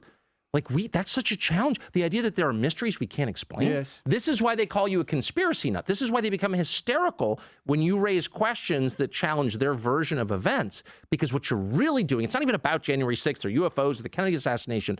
It's about revealing their limits. Yes. They don't have the answers, and they can't admit it, because admitting that they don't have the answers is the same as admitting they're not God. And I'm only saying that's the most liberating thing you can do. It's curious how it can be distilled to something so identifiably personal. Like, I saw you once interview someone who went, no, I do the same. Like when I think you were talking about gun laws or something, that in a way, people want feudal power. People want total power. I want absolute dominion over my life. But there now is, of course, a tendency to mask this intention. Yes. The idea that this is for your security. This is for your safety. We are trying to help you. What was it? This is what sort of busted me up, Tucker, during the whole... Just goose step for me. Stop lying. What's the big deal? We just march through Nuremberg. Totally true, though. I'm more comfortable with that. Just put on a uniform and point a gun at me. Stop telling me it's for my own good. You're lying. Like, I know that's not true. Authoritarianism necessarily had to become veiled. Those kind of optics of the rallies and the flags was identifiably a problem. But the urge and the will to power has remained consistent. Of course. This is, I suppose, in a sense, where we appear to align very strongly is we don't like being told what to do, that we're willing to surrender, willing to learn, willing to take on new ideas. A few more just little personal questions. They're not personal, they're about your... That's the thing about quote-unquote American democracy, this thing that people worship so much and think is the greatest thing. Oh, democracy! I give my life to democracy. You're giving your life to what exactly? I think America is an authoritarian system. You know, you're not free in this system. The only difference is you're given the illusion of choice, because they have to do that to justify, oh, you're actually in a democracy. You know, this is not a dystopian authoritarian dictatorship. Actually, you get a choice to vote on the candidates. And then, okay, do you really? I don't know. Maybe that's true. Maybe that's not. Half the time, the candidates basically work for the same side. You know, it is, again, illusion of choice. But you go in, you vote. allegedly, and even the leaders you do vote for, most of them have allegiances to the bureaucracy that is unelected. It's just this very complicated system. You're told you have free speech, but you don't have free speech on the internet. You don't have free speech in the media. Where do you have free speech? Oh, but you can go tell your neighbor, hey, I think so and so is so and so. Oh, real free speech, right? So it's all. That is basically the premise of American democracy, quote unquote. Korea.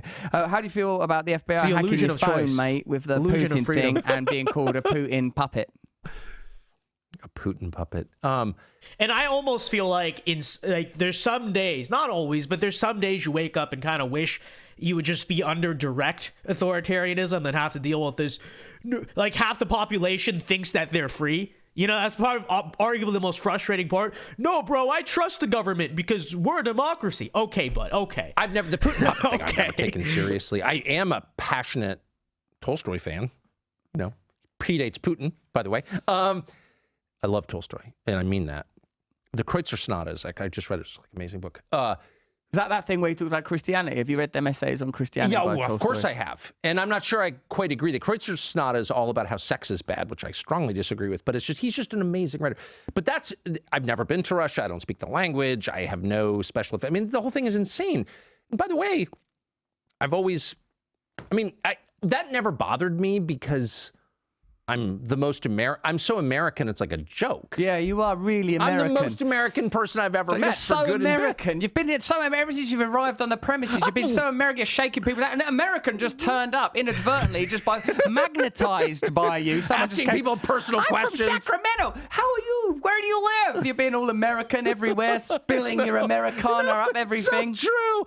It's so exactly, for good and bad, mostly bad. But I want to ask you an important question. I think there's nothing to suggest that the state of nation is a permanent one. It's a relatively recent advent. It's pretty plain that one of the ways that the cultural war can be continually leveraged, even issues where I imagine you have strong views, and indeed these are arguments that define your country, certainly more than mine, although everyone's affected by them. Pro-gun versus gun control, pro-choice versus pro-life, the identity politics issues.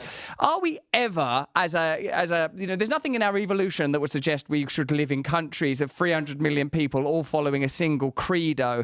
Isn't it necessary and indeed obvious that this ulterior driving energy, be that through technology or different forms of identification? I mean, imagine if 2,000 years ago you'd grabbed someone from Iceland and someone from Sudan and someone from London and said, right, you lot, you're all the same, live together according to one. It'd be an absurd thing to do. So isn't it obvious and necessary that what has to change is the nature of democracy itself? And would you, and I guess I imagine I can guess, because you've said about, shooting's a hobby of yours, you've already said that you are anti-abortion.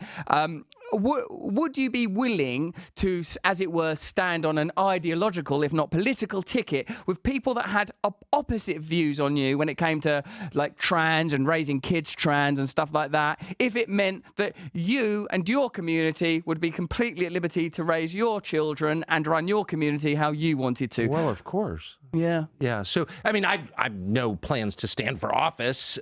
Is that the same as running for office? Yeah, we stand. You here. stand, we We're run. English. I've come here. Now I'll be here for a while. Simply elect me. Hey, can I have some power?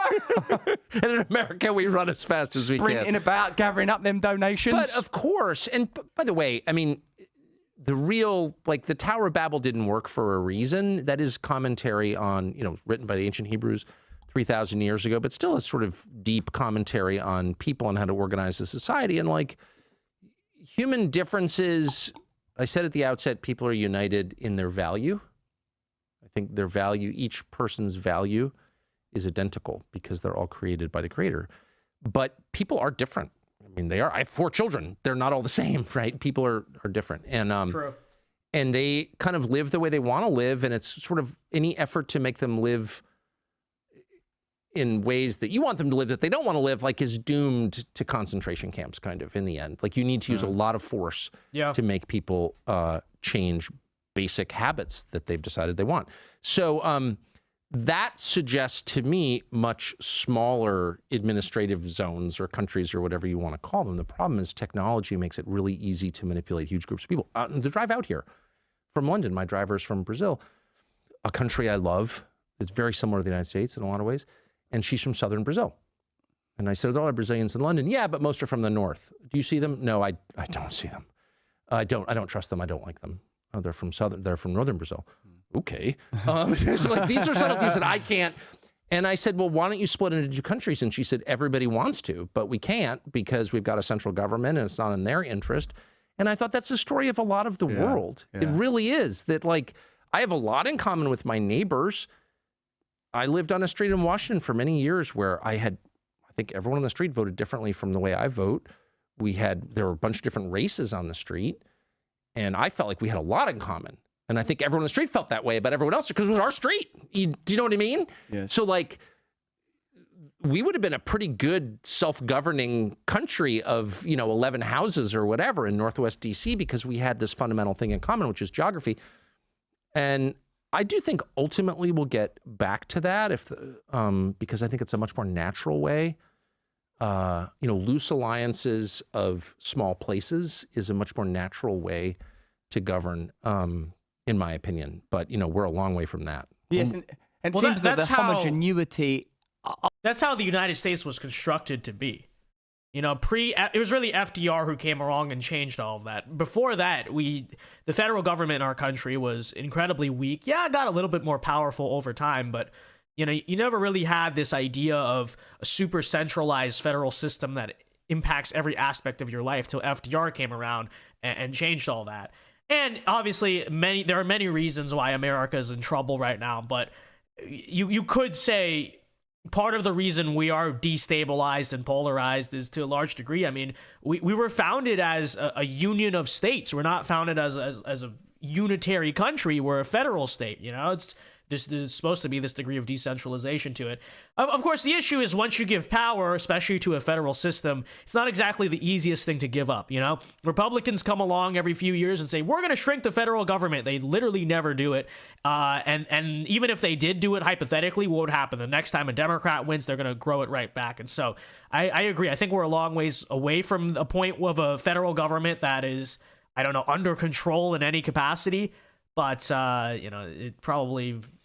I wouldn't say it would fix all of our problems because we have a lot of problems, but it could probably fix a handful of them, I guess. Ultimately is driven by systems of dominion and the requirement for profit. Exactly. And that the ideology is secondary and its function is to create division. That's its point. Even when we as a team start talking about how do we talk to Tucker about trans issues, cultural issues, when we're talking about it, we start saying, oh, it's difficult, isn't it? Like, as soon as we start talking about trans athletes or virtue signaling or positive affirmation, it becomes, in a sense, it becomes divisive. My personal position is, like, the way I want to raise my children how I want to raise my children. Of course, you have to immediately caveat that with, of course, there are some areas where you think, well, what if people are mistreating their children in ways that are obvious? You immediately have to asterisk that. But that aside, I want to raise my children how I want to raise my children. I don't want anybody else telling me how to raise my children. And I recognize that the price of that is other people are going to raise their children how they want to. And the aesthetics of that and the descriptions of that are almost none of my business. Well, I couldn't agree more. I couldn't agree more. I mean, that's a whole separate, the question of whether you should be told how to raise your children by people who don't have children, which is where we wound up now. Yeah, no, I couldn't agree more. Okay, so here we are. Like, is it possible for anyone left in the mainstream media to say what they think? That's from @Lorna, who's one of our followers on Locals. I can answer that really clearly. No. No. I mean, you can within certain boundaries. Like you can be against Bud Light or for Bud Light or whatever, but you can't say Ukraine is not a democracy, so stop saying we're fighting for democracy. You cannot say that. Right. No one does. Yep. Hey, this is from @SunPatchPatria. With all these conspiracy theories coming out as true, is there anything that is still covered up that you think holds weight? Now they have more information about UFOs and stuff. Do you think there's anything that's not been uncovered that you can... Yeah. I mean, Biden just reclassified the Kennedy documents 60 years after his assassination. No one, even peripherally involved, is still alive. So what could possibly be the sources and methods that were supposedly showing the world by declassifying these are so outdated they're irrelevant. They were using disappearing ink in 1963. So why in the world would we be continuing to hide the truth about the Kennedy assassination 60 years later? And of course, the answer is obvious, because it implicates not individuals, but institutions, and reveals them as complicit in a murder and in the overthrow of the U.S. government. And the U.S. government is complicit in the overthrow of the U.S. government. And that's the truth. I know that for a fact because I interviewed someone who saw the documents. And so, you know, we have a long way. Look, the bottom line is, unless there is a compelling reason that relates to imminent physical security of citizens, we should never hide the truth from the population in a democracy, period. Because that is incompatible with democracy. Secrecy is incompatible with democracy. How can I'm running the government, but you can't tell me what the government's doing? That's not democracy. It's something else. And don't insult me by calling it a democracy, because it's very much not. And so, yes, there's much that remains secret. I'm not going to speculate. You don't need to be a conspiracy nut. We have, in the United States, we have over 1 billion federal documents that remain classified. 1 billion, going back to the Second World War. So that's a democracy? That is not a democracy. It's just not. Tell me how it is. Yes, in a sense, the very category of classified, except in matters of national security, obviously indicates a kind of parental relationship. You used the metaphor. Thank you. That's exactly, I'm stealing that. That's exactly, it indicates a parental relationship. That's right. And I didn't sign We're locking up for the that. bedroom door. You can't know what's happening in here. Yeah, I want to know what's going on in there. Although, when I did look once, it was disgusting. Listen, we're going to do a little bit on locals. So if you're watching this on locals right now, you're welcome. We'll see you in a second. Press the red button on the bottom of your screen and join us in local. Enlightened. Welcome. Welcome to the limitless bliss that was always within you all along. Now press the red button on your screen. We'll just chat for about 10 minutes. I think this is the end of it, guys, but let me see if there's an outro here. Let's see. He's going to kill me. Pull-up competition with RFK. I've got beat RFK in a pull-up competition to raise 100 grand. You can donate by going to kennedy24.com/pull-up. He's going to kill me. Have you seen his mad white? Look at his arms, Tucker. His arms are thicker than my torso. He's 69 years old. Look at the bar he's using. It's like a murder weapon. How can I compete with that? I'm never going to get there. We've already got, we're up to like 21 grand. So if you, 24 grand. If you don't want me to have a competition with this man who will plainly win, donate to that campaign. If you're watching us on... I saw this dorky doctor going out there and saying, there's no way Kennedy can have a natural body like that at 69. He has to be on... They accuse him of being on testosterone replacement, which...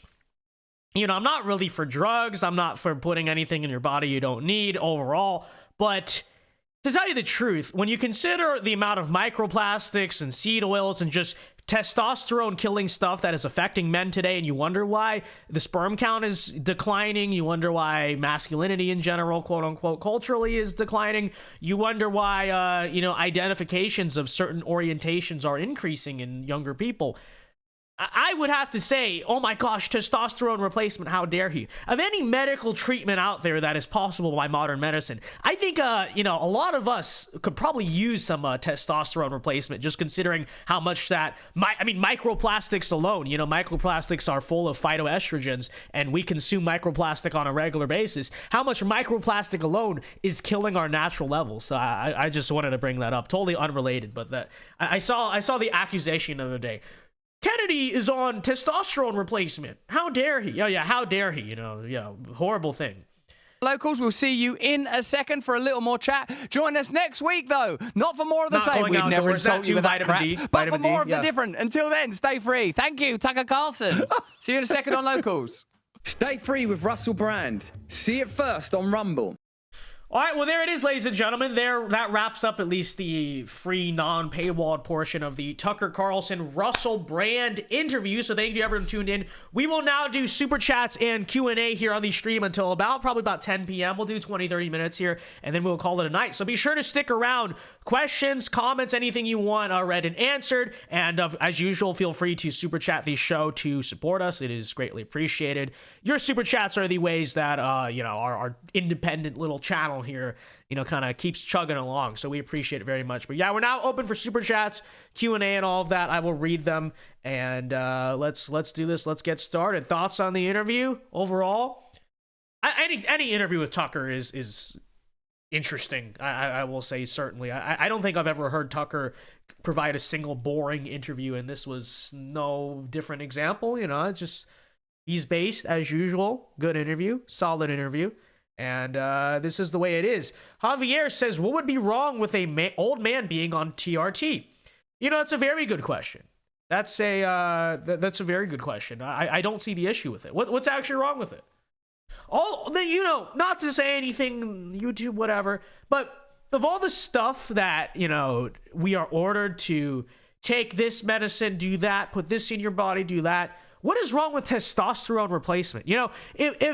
If a certain community of people of men that, think otherwise are able to do a bunch of drugs to do the opposite of that, what's so bad about testosterone replacement? Well, I mean, I don't know what's so bad about it. And frankly, I think, honestly, it's not just an old man thing. Because of, like I said, microplastics, all that stuff, I think younger men, people my age, probably could use some too, just see where it goes. I don't know, just a thought, right? Just a thought. So overall, I think that's what I have to say. So again, guys, we are open for Super Chats. Feel free to send them in and obviously support the channel and all that. Rogan is on TRT. I legitimately, I don't see a problem with it. I think of all the things that the modern world can create, for once they do something good. With testosterone replacement, I think is something good. Maybe when I'm older, I'll hop on it. Just I don't know. I don't know much about it, but I'd have to say it's probably a good idea. Not just a channel, but a community. So true, OT. So true. So true. Again, guys, questions, comments, all that stuff, feel free to send it in. One thing that irks me about Tucker, even though I totally dig him, is the fact that he always says democracy rather than what the U.S. really is, a constitutional republic. Yeah, it is true. It's true. But what I will say is that I think he's trying to use the colloquial term because that's what other people always use. And I do think that words matter, and we were not set up to be a democracy, right? Obviously. But I think the problems with corruption in our political system go way deeper than whether or not we call it a republic or a democracy. Honestly, I don't know if you could, in some ways, accurately describe the modern system as either. And if you do want to describe it as that, it's true, but it's in a dystopian sense, right? We're being sold the lie of democracy, or what I would argue maybe in some ways is the natural end conclusion of quote unquote democracy, which is power, because this is human nature. I understand this. This is human nature.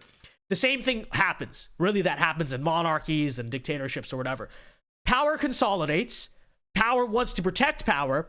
And so power will push narratives and institutional control in order to protect its power. That's what's happening in the United States, right? We can pretend as if it's so different because we have representative government. Let's be real, right? First of all, look at the people who get elected into office. You get this grassroots guy here and there. Sure, that's the illusion of choice. But for the most part, they all come from the same political class. They get elected again and again and again. But it's not even about them. It's not about the politician, right? First of all, who has the institutional power that disseminates the narratives that people vote on, right? You talk about news media, you talk about because think about it, a decision is only as good as the information that goes into it. And so that's why I'm saying right now we're kind of in the you call it late stage democracy is probably what I would call it, or republic, whatever. It's just representative government, because power consolidates and now power is protecting itself. So because they have to, keep up the veneer of representative government, they will, we need to control the news media so that way you kind of steer in this lane, right? And Fox News, for instance, prime example of this. Yeah, we represent the Republican side, the conservative side, but it's really controlled opposition because when someone steps out of line, what do you get, right? Tucker Carlson, you are fired. Bill O'Reilly, you are fired, right? See how that all works? So I don't know what you would call it, but I think we are a late stage republic, a late stage democracy, however you want to view it. There's something about our system that's very broken and dystopian. And I think frankly, it goes beyond whatever we call it, which I do think is important. I do think the semantics of that matter. I think that a big reason why they shifted us from a republic to a democracy in terms of the vernacular, the colloquial, is precisely because of, to spread this idea of our country being something that it's not. Because when you hear the word democracy versus republic, you have different ideas in your head, right? Just think about what that word means to you on the inside. That's why they changed it, right? Because now, there's a lot of reasons. We won't have to get into all of them. But regardless, I think that's kind of what we're living in right now, is late stage representative government, where it's not really even representative. It's just this very dystopian. Because like I said, what happens as in any human system, power consolidates, power protects power. Until something cataclysmic happens that takes the power out, that power remains in power, right? So I think when you feel frustration, why are we a uniparty? Why is the country this? I think that's the reason why. So anyways, all right, be sure to get these streamed, by the way, guys, to 150 likes. Let me see. Brandon Gross for $5. Thank you very much. We are reading super chats. Brandon Gross for $5 says, do you think in the next few years from now, even if Trump gets elected, do you really think he can stop the deep state and leftist regime reputation? Thank you for the $5, Brandon Gross. It's a great question. The answer is no. I don't think that Trump, DeSantis, whoever gets into office, you're not going to fix the country in 4 years or 8 years in the case of DeSantis. My big thing on Trump is this, is that, we need to get the ball rolling, and we need to sustain, because it's gonna take several decades. If our country is to be renewed, which I don't know if that's guaranteed, I don't know if that's ordained in God's plan, because we kind of piss him off a lot and then expect him to his favor. You know what I'm saying? But assuming that is the case, yeah, it's not going to happen in 4 years. But what I think we need from Trump, especially in the second term, is being the guy who sets that into motion. And the reason, in my opinion, I support Trump, and it has to be Trump, is because he can't just be he helps clean up the swamp a little bit. He needs to be such a revolutionary and iconic figure that he inspires a future revolution, peaceful sense, a political revolution, a future movement that will last for several decades, where we keep doing this and we keep building on that progress, right? One of my biggest concerns with DeSantis, among other things, is actually that lack of cult of personality, which I know the DeSantis supporters say is a good thing. We like that. We don't like Trump's ego, all this stuff. But my thing on Trump is, because he is the superhero, because he's this larger than life figure, here's the thing, right? Here's the way I see it. Okay, let's compare this to a football game. If you're down 21-14, you can trust your just calm game manager quarterback. Just do your thing, run the plays, don't screw anything up, drive down the field, we'll tie up the game. Okay. But, it's halftime. Let's say it's the fourth quarter right now. We're down 3 or 4 touchdowns. Okay. It's big time, right? In order for a chance at a comeback, we need, the inspirational cinematic Hollywood speech. We need the ice in his veins superhero quarterback, the legend that will be remembered for this Super Bowl for, decades to come, right? You need that larger than life personality. The game manager quarterback's not going to come in and salvage the situation. And that's how I view us as America, right? Whether it's Trump, whether it's DeSantis, it's delusional to say our country, if we just get in, fix some of Biden's policies, our country's going to be on the right track again. That is delusional. That is naive. We are down 21 points, not 7, right? And so that's why I think the reason I'm so pro-Trump in 24, one of them, is that you need someone who's going to last, his legacy is going to last longer than he is, right? You need someone who's going to inspire future generations of conservatives to go and try to do what Trump did, right? And those figures in politics are very rare. The last one we had in conservatism is Ronald Reagan, right? HW didn't do that. Bush didn't do that. McCain, Romney, none of these people did that. Frankly, let's be real. DeSantis, he may be an effective president for all we know. He's not going to do that. He's not going to sustain that political revolution. Of all the figures I see right now in the field, Tucker Carlson himself may be another guy who could do it, but realistically, Donald Trump's the only declared candidate who I look at and say, you are going to be the superhero that comes in when we are down 21 points as a country and writes the Hollywood script, you know what I mean? And really gets everything going. You know, you can't just have the average game manager quarterback to string together a good drive and take us down the field. It's going to take a lot. It's going to take a pretty clutch performance. You see what I'm saying? So that's kind of the way I see it on that front. Thank you for the $5, though, Brandon Gross. I appreciate the super chat. Again, guys, we are reading super chats at the moment, so feel free to obviously support the channel and all that. Conservatives get their news from YouTube, lol. Well, that's increasing now.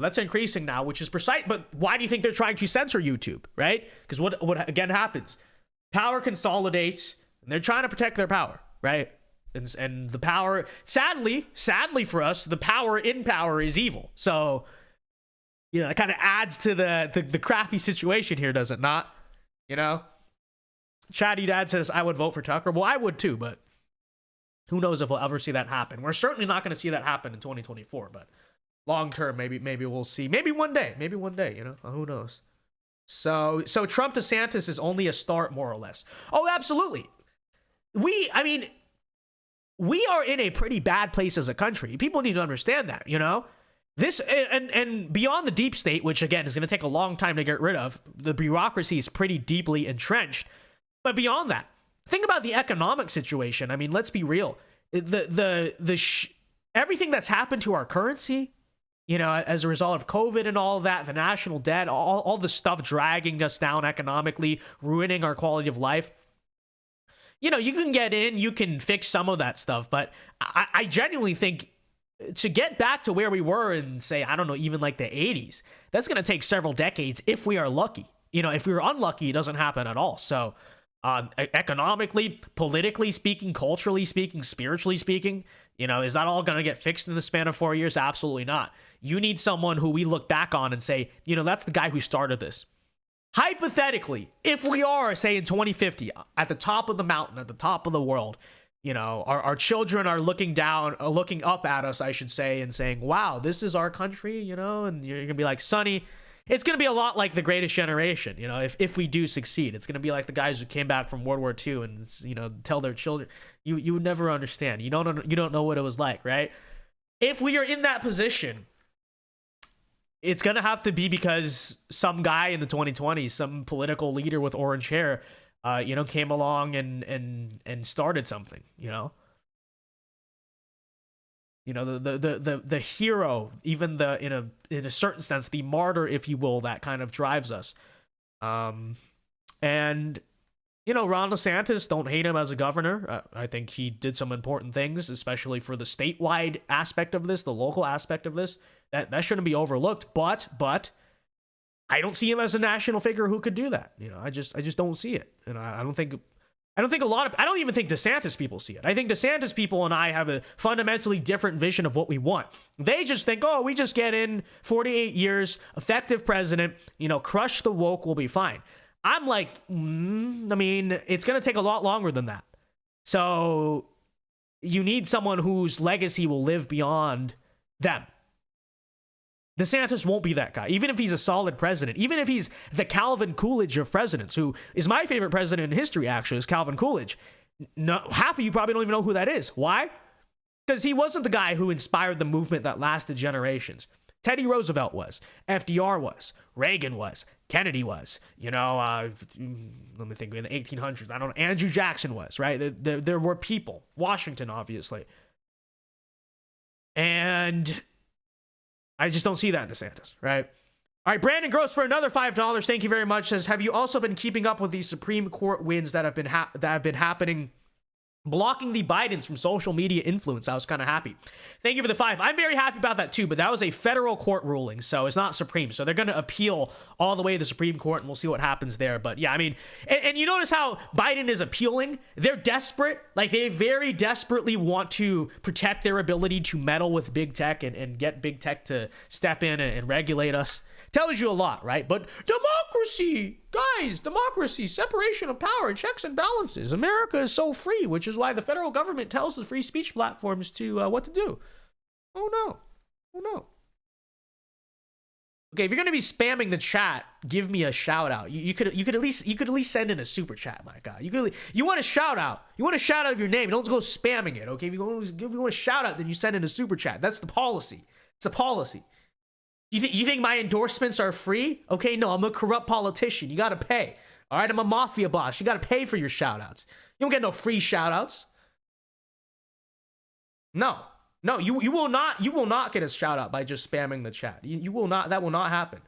But this guy will. Brian Chien for $20. Thank you very much. Says, hi Vince, Zillennial fan here. Who is Zillennial? What is that? Is that a YouTube channel or show? I don't know. Your left-wing doppelganger was just talking about. Oh, so Victor Shi. Yeah, real. Your left-wing doppelganger was just talking about getting young people to vote for Biden in 2024. Do you think Gen Z can be red-pilled, or is Gen Z a lost cause? Keep up the good work. Well, thank you very much, Brian Chien. Huge super chat there. Appreciate the $20. God bless you. I think Generation Z can be salvaged a lot more than people give it credit for, okay? I know the old people, they watch TV, they watch libs of TikTok on Twitter, and they're like, wow, this generation is screwed. I am on the ground. Let me just say that. I'm on the ground. I know this better than a lot of older people understand. So I will tell you this. There is a huge, and when I mean huge, population of Gen Z men specifically. Let me just say, it's going to start with the men. Sorry, ladies. You're free to come and vote Republican too, but it's going to start with the men.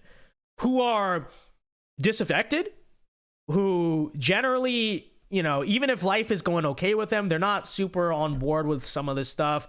They don't really care about it either, but they're not in favor of this stuff. They, at the end of the day, still want kind of the basic things that men want. You know, they want to be strong, they work out. You know, think about Gen Z gym culture.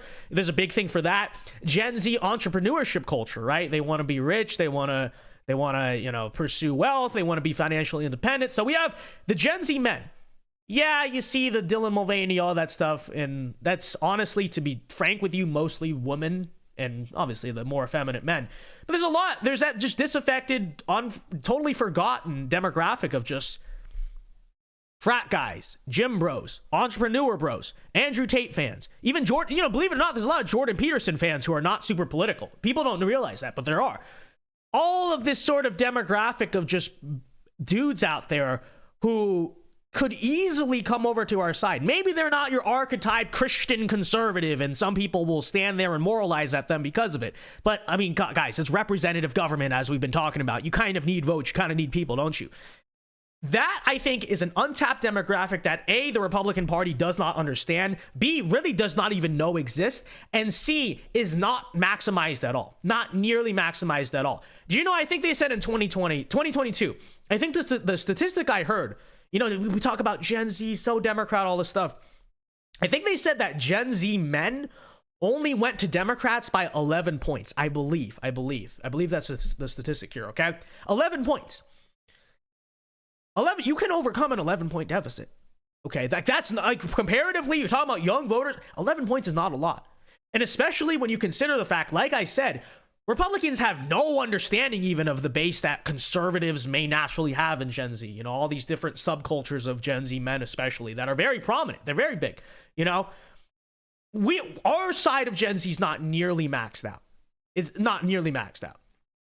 I was looking at the Arizona election results, for instance, and I think they said that the Arizona State campus went something, I believe it was like 90% for Katie Hobbs. Some ridiculous number voted for Katie Hobbs, okay?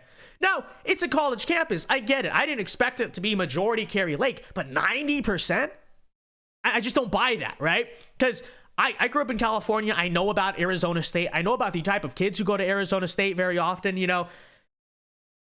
And I understand it's changing. It's not the Arizona State when I was a kid, and I'm familiar with that. That's part of why I didn't go there for school. But that only 10% of ASU is Republican. That's not true at all. Like that's just not reality, right? But I look at all these college towns where you look at them on the map, they're overwhelmingly Democrat. I'm not denying that they're Democrat. Of course they are. I'm not saying that they're red places, but you know, how many of like the frat guys that would vote for you are voting? You know, that's like Democrats, what do? They go to the freaking, Pride Student Center, the Black Student Union, all this stuff, all the stuff where the woke resides, and they're like ballots, ballots, ballots. Shoot, I go to University of Florida, right? All freaking day, you have people who are obviously working for George Soros or something. They're trying to register people to vote, and you can just tell they're liberals. They look like hippies. They're trying to register people to vote. They're trying to get people to sign petitions about, marijuana or abortion or whatever it is. And so, like they get their people on our campus. Whereas the GOP, at least where I go to school, right, UF, all the frat guys are Republicans, guys. Like they don't like Biden, okay? They're into sort of that like male culture, dude bro culture. If you went to all the frat houses, they'd all vote Republican, But how many of them actually vote? No, virtually none of them, because they don't care enough. They don't have a reason to care enough. Republicans don't get them to care enough. Do you understand that? With the Democrats, do you think these average Gen Z liberals care too much about politics even themselves? No, but the Democrats are like, vote, vote, vote, in your face, won't shut up about it. That's why they get so many votes. Republicans don't even make a play for the people in our generation who would naturally vote for us, and so that's the problem. So I maybe hot take with older people because they disagree, but I think Gen Z has way more hope than you think it does. But we got to start planting the seeds now, especially among young men, in order to build that coalition over time, right? So I actually think there's a lot of hope, not in all of our generation, but in a minority of men in our generation, and I do think we can be salvaged 100%. But it's going to take an understanding of our base, and very often they don't. You know what I mean? They don't. And it is what it is. It is what it is, right? And I see it a lot. I see it a lot from older Republicans, older conservatives. I think Andrew Tate's a prime example of this, right? You guys know I don't agree with everything he says, but I fundamentally understand why he's popular among young men, because he speaks to the issues that young men care about and are affected by, right? And I see very often these like older Republican conservative types.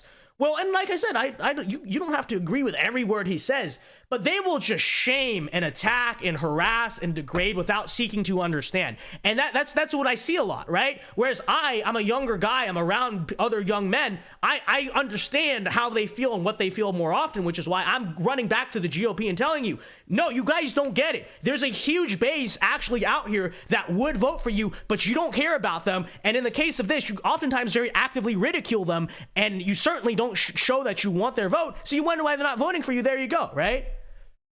But I don't know. They'd rather not. They don't care, or they don't understand it, and it is what it is. I mean, I don't work for the GOP. It's not my job to go fix it, nor is it my job to go win the GOP for the future. I want young men to be conservative, but you getting the votes, that's on you, GOP, right? So it is what it is. But there's my take on Gen Z. I know it's very long, but I thought it's a very good question. It's a very good question. So there you go.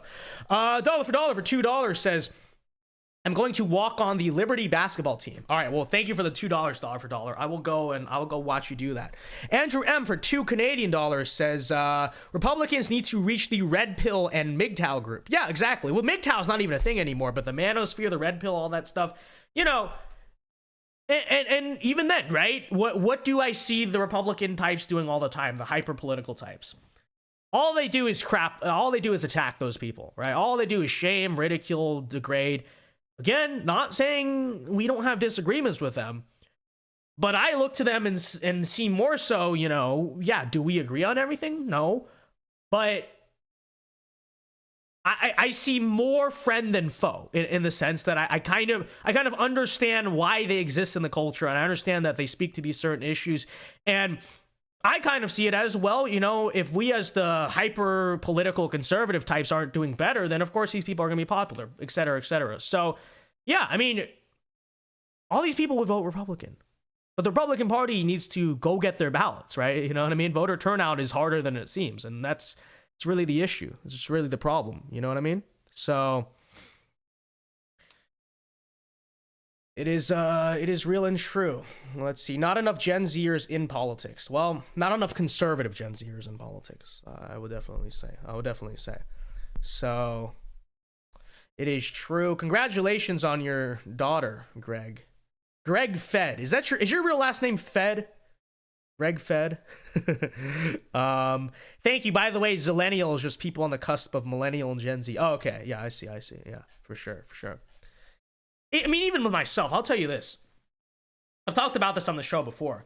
But when I was in middle school, okay? By the way, I went to middle school in LA, okay? So I grew up in Los Angeles, the belly of the beast, if you will. All my middle school friends, we were all politically incorrect.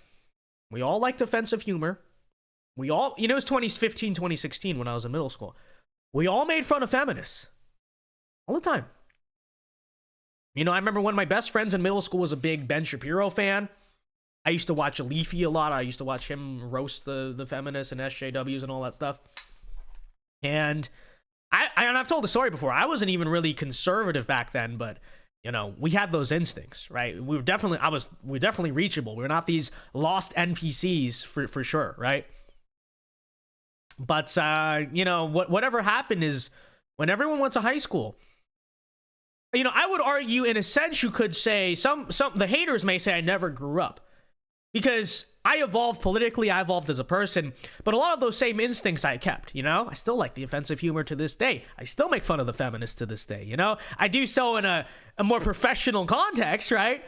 But fundamentally, I would argue those instincts that were with me as a young boy are still with me now as a young man, right? But what happened to all my friends in middle school, none of which I had talked to anymore, frankly, is they went to high school and I don't know what happened, but they lost that spirit, right? I don't know if it's the culture, the indoctrination, wanting to get after girls' attention, whatever social process happened there, but it's an awkward conversation now because they're all basically all liberals, and when I started doing the conservative thing, none of them really talk to me anymore to this day, and I don't know if they hate me or not, but it's just an awkward tension to say the least, and you know what I mean? So, but I'm saying that there's something... When we were young, when we were, teenagers, right? Let's say like early teenagers, middle school. There was something in us that was there. And just the vast majority of guys, they go to high school and it gets emasculated. It gets taken away from them. And you hear the same thing now, right? Like you hear about all the middle schoolers who, the UK is trying to go to the middle schools and say, stop talking about Andrew Tate. Let's do lessons about him, some random YouTuber, because he's that popular, right? You see what I'm saying? There's something going on there.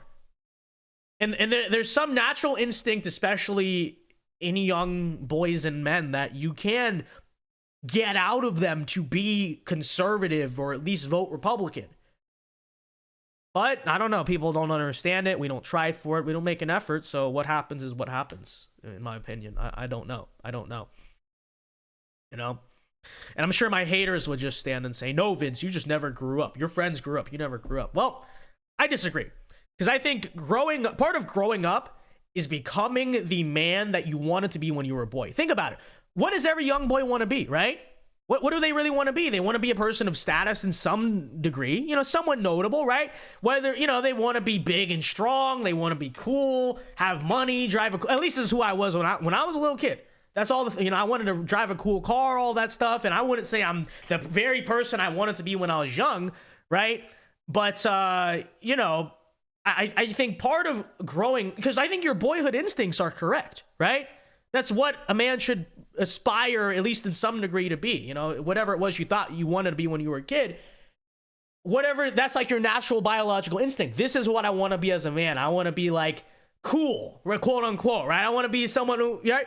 But then what happens, what they call growing up, is just taking that young spirit out of you is really what it is, right? Because you grow up and they say, yeah, well, actually, I want to have a miserable relationship in marriage where my wife controls me, and I think I'm okay with, being a slave to a corporation that's going to fire me over ESG, and, okay, right?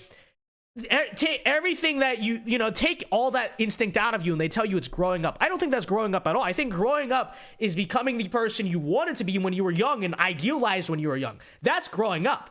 Whatever they call growing up is not growing up. It's I don't know. It's destroying you. I don't know if I'd call it growing up, right? I don't think it's true maturity. I think true maturity is, hey, when I'm young, I have this dream. This is who I want. This is the type of person I want to be. You work your way up and you grow up when you become the person you wanted to be when you were younger, right? Like the dream, oh my gosh, this life would be so cool. I want this. and then you become that. That's growing up. I think what's actually getting neutered as a man, what's getting destroyed is you have this ideal instinct when you were young that you wanted to be, and then modern society crushes you and destroys that, and you're just like, well, I'm just a wage slave to a corporation that hates me, and my wife doesn't respect me, but I grew up, man. I grew up. No, you didn't grow up. You grew down, okay? Like, I don't know what to say. I don't know what to say about it, right? I don't know what to say about it. But that's kind of the way I see all that stuff. You see what I'm saying? So, anyways, the point of all that whole conversation, and this is all to say that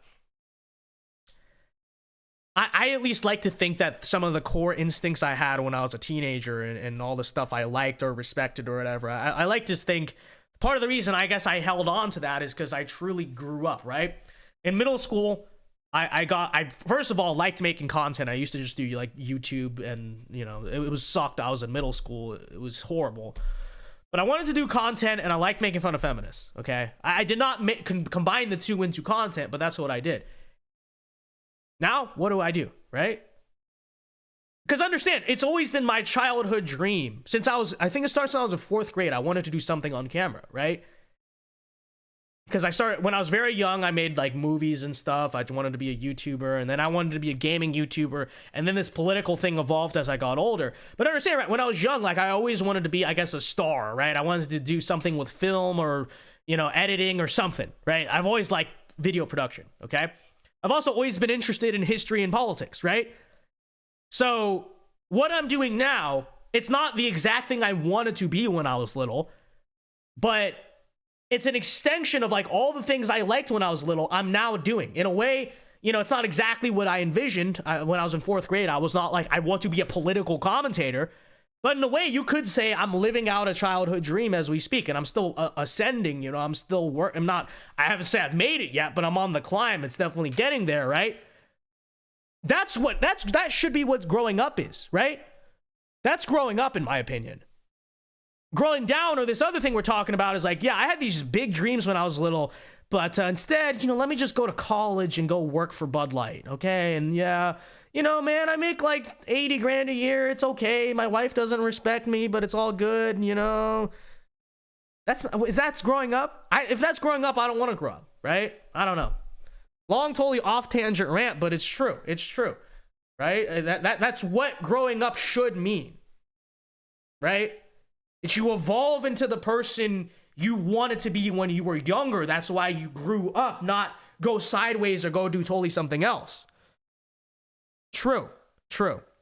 So, all right, guys, we're going to end this stream here at 10:20. So last call for Super Chats. We got about 6 minutes left here. Any last Super Chats you want to send in, questions, comments, thoughts, be sure to send them in now. By the way, we may do an extra stream tomorrow. I know I sometimes say I'm going to do that, and I don't, so stay posted on that, TBA. But the plan, Donald Trump's actually giving a speech tomorrow evening at 7:30, I think Eastern time. So I'll let you know. We may be doing a stream tomorrow reacting to that and covering that. So it's true. You 100% have the ability to make it. You're great.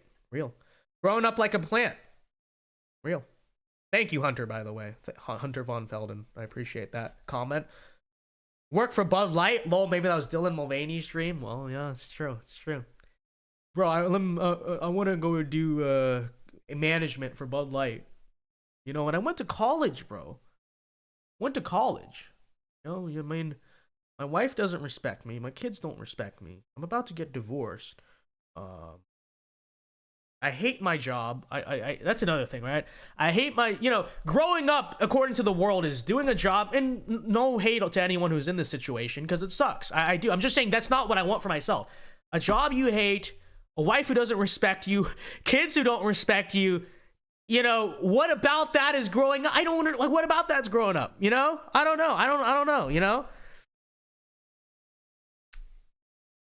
I wanted to drive a sports car when I was young and be cool, and that's still what I want to do, right? And I still want to do my own thing. I still want to do a job I enjoy. It's like I don't know. Just saying. I sent a Cash App. All I said was God bless you, though. All right, let me check that out for you. Thank you, Sandra Meyer. I appreciate it. Let me see. Let me get it for you here. Sandra Meyer for $5 says, God bless you, Vince. Great stream. I appreciate it. Thank you for the 5, Sandra Meyer. Thank you very much. $1 for $1 says, hashtag free Will Smith. Yeah, it's true. Free Will Smith. He is enslaved to his evil bald wife. It is so true. It's so true. In the 50s and all of human history, most people didn't like their job, though. Yeah, I mean, I get that, I guess. My point is more so, I guess doing a job that people don't respect is really what it's about, you know? No one likes going off and fighting war, but society respects you. You know, you came back as the guy who provided or saved the day or whatever, and you know, you were respected. You were respected by society. You were respected by your wife, which is a big thing. You were respected by your children. You know, I think maybe that's what it's more so about. Maybe that's the better way to put it. Whereas now, it's not there. It's just not there, right? You know, so maybe that's more so what I'm trying to get at and say there. So, all right, 3 minutes left. Last call for super chats, ladies and gentlemen. Blue collar work is the way to go. I mean, ideally, but the thing is that the modern digital world is making that obsolete, right? In a bad way, in the sense that they're basically telling all the guys who did the real man jobs, oh, we don't need you anymore. You know, what do you do? I don't know. Freaking the nerds are gonna run the world now. The tech nerds. Many such cases. You hate to see it. You hate to see it. That's another thing that we're living in too at the moment is we're basically living in Revenge of the Nerds, right? Because who are all the rich people nowadays? Mark Zuckerberg, freaking Bill Gates. Hi, I'm Bill Gates. I want to make you synthetic food. You're gonna eat the synthetic. It's a bunch of inhuman, freaking sociopathic. And honestly, part of their problem is they're too smart for their own good. You know, they're like the autistic genius where they don't really understand sociability or like human interaction, which is part of the reason why they're so kind of delusional in certain ways, even though they're smart. That's what you're living in right now, right? Revenge of the Nerds. That's what the situation you have now. Because back then, in order to be a billionaire, you had to be kind of cool, right? There's a reason why you look at the rich people of the past and like, that guy was cool. That whatever. Donald Trump, you had to close a deal, right? You had to be you had to be smart, yeah, but you also had to be a social individual, you know? You had to be smart, but it was not about being Albert Einstein smart. It was more so about being smart, both with ideas and thoughts, but also with people. But now, because of the tech world, oh, let me invent Facebook. Let me invent Microsoft. You don't have to have any social skills to become someone of status or power. What that attracts is the antisocial freaks, like the nerds, the people who, you know, you go to 80s movies, used to get bullied all the time. And honestly, for understandable reasons, because they were nerds, they were dorks. But now, those people now run the world because the digital economy favors them. Whereas, you know, the guy who works with his hands, he does trades, he works in a factory. That guy used to be middle class. Now he's slipping. Now, and by the way, many of them still do well for themselves, but you know what I'm saying, right? That's starting to slip out of the economy. It's favoring more so the nerds, right?